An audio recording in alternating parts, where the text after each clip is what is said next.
Number one for New Country, 98.1 KHAK. It's Brain and Courtlin being joined on the phone by Jeff Dunham. Good morning, Jeff. Hi, guys. How are you? How's everything? We're doing great. You are full of energy this morning. I don't know if I'm supposed to be or not, but you have to be in the morning. It's sad when you turn on those radio stations like NPR and stuff and people are half asleep. It's just not good. You know what I mean? Absolutely. It's our job to wake America and Iowa up. Exactly. And, you know, I got to tell you, I love coming to Iowa for a couple of reasons. I'll tell you the second reason in a second. But the first reason is because my daughter actually is up there. She's at Cornell College in Mount Vernon, Iowa. Is that far from you guys? No, oh, yeah. It's right. What am I talking about? It's right up the road. It's like 30 minutes away, right? It is. Yeah, it's real close to us. That's crazy. Yeah. What am I talking about? Yeah, she says, Dad, I need some comps. I'm like, yeah, no problem. So, no, I love coming there. And I love that town. I love Mount Vernon. It's just a sweet little place. It is. But here, I'll tell you the other reason I love Iowa. I grew up in Dallas, Texas. I was an only child. My dad gave me his clock radio when I was like in the 6th grade from his office. And I had it by my bed, and there was an AM station that I would listen to as a kid. And it would not come on the air until 6 in the morning or 5 in the morning, whatever it was. And my alarm would always go off, and somehow in Dallas, Texas, I got an AM radio station from Cedar Rapids, Iowa, in the morning. What? It was only in the winter. Only in the winter, I guess it would bounce off the atmosphere. Yeah. And it was the most charming thing as a kid because the world was a much bigger place back then without the internet and all that. Yeah. And I would listen to the farm reports. I would listen to what was going to be served in the school lunchroom that day. It was so cool because the world was huge. We didn't have all this communicative ability.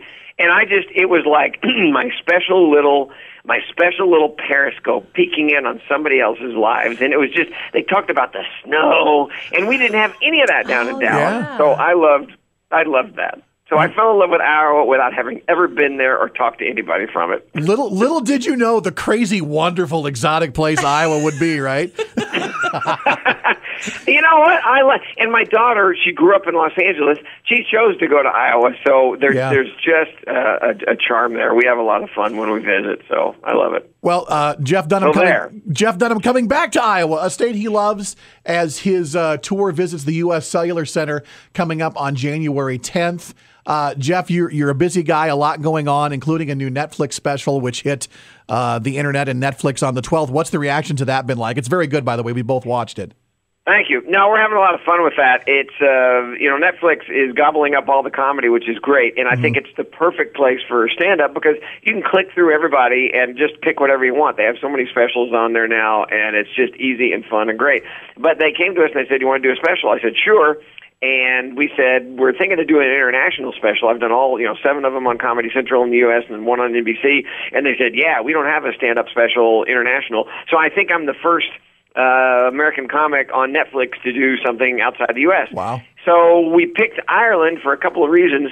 Number one is that the Irish are just crazy comedy fans, and they know our politics and our issues almost better than we do because they pay attention and they laugh at us, so that's what they did. We did a show, and they sat back and laughed at me.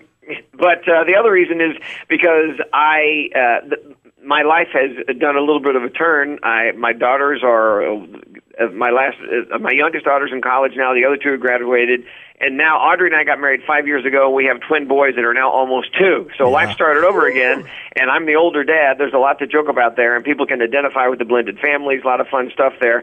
So my whole show was about family, and we decided to follow my roots. I did the DNA thing. I didn't know my heritage because I'm adopted. Turns out I'm 85% Irish. So go to Ireland. We made fun of that and just had a lot of fun with it. So there you go. That's the Netflix special. That's a lot to take in, Jeff. And the other thing is, because we're going to Ireland, I thought I'm going to make a character just for them. I've been working on a drunk baby. For some reason, I thought a drunk baby is just wrong. But now I'm going to Ireland. I thought, wait, the drunken Irish baby who loves Guinness. How perfect is that? You really can't get away with that anywhere else than Ireland, Jeff. That's a perfect spot for it. Of course. Yeah, and they're very proud of their Guinness drinking and the fact that they drink it every, hey, look, the stoplight turned green. We love green. They drink. Jeff, I actually have a question for you. I know that you just said you have another new character, which is a drunk Irish baby, but do you have an absolute favorite character out of all of the ones that you do?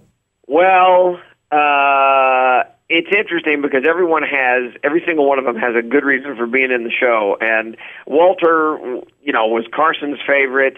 And he is my go-to everyman that can talk about anything. Peanut is the wild and crazy one who pretty much steals the show.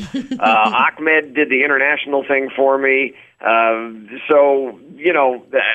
then the new guy that I'm putting in the show, good or bad, part of the Trump administration, so we'll see. Oh, okay. All right.